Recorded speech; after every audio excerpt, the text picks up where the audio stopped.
A'udhu billahi minash shaitanir rajim. Bismillahir rahmanir rahim. Dhe së dashur, vazhdimi sot me detyrat tona që i kemi ndaj Kur'anit familjart. Njëra për detyrave që i kena është se Kur'anin Allahu e ka zbrit si gjykatës mesin e besimtarëve. Pra, për çdo çështje që ka të bëjë rreth jetës tonë, Kur'anin besimtari duhet ta shohë si gjykatës. Allahu gjykon për çdo çështje fetare apo për çdo çështje të dunjas. Allahu thot në Kur'an: Inna anzalna ilayka al-kitaba bil haqq. O Muhammed, ne ta kemi zbrit Kur'anin ti me të drejtë. E thot Allahu: li tahkuma bayna an-nasi bima araka Allah. Me qëllim që të gjykosh mesin e njerëzve ashtu siç ka thënë Allahu subhanahu wa taala. Pra, vëllezër të dashur, këtu e shohim që Allahu ka gjykuar mesin e njerëzve. Edhe ne duhet të besojmë si besimtar se Kur'ani është një libër që Allahu gjykon mes nesh. Kjo e para.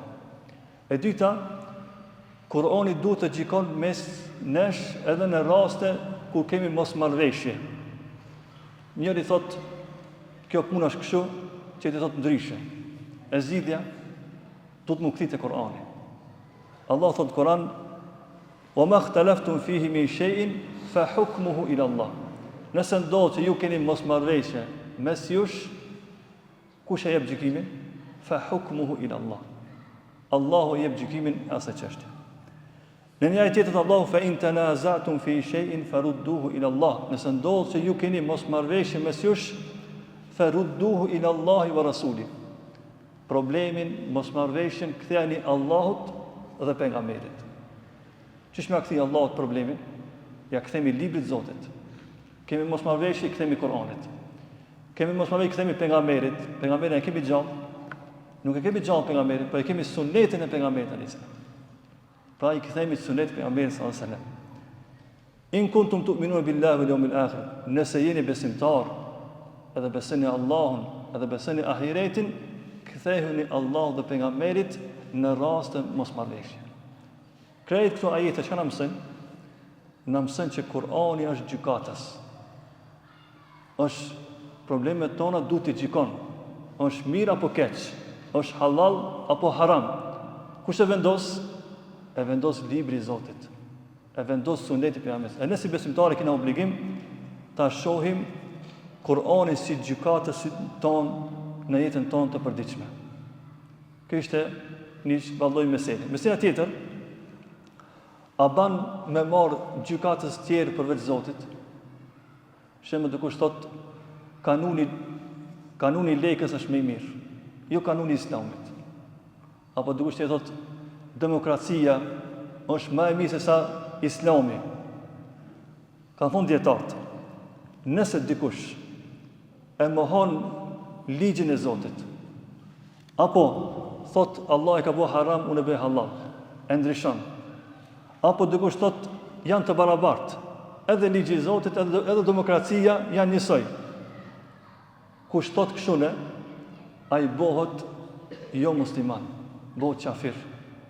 Këta si s'ban me krahasu ligjet e huaja me ligjin e Islamit. E ki bëhet më thonë kafir nëse dikush thot kështu ne. Po dikush tjetër thotë jo. Thotë Islami është hak, Islami është i vërtet.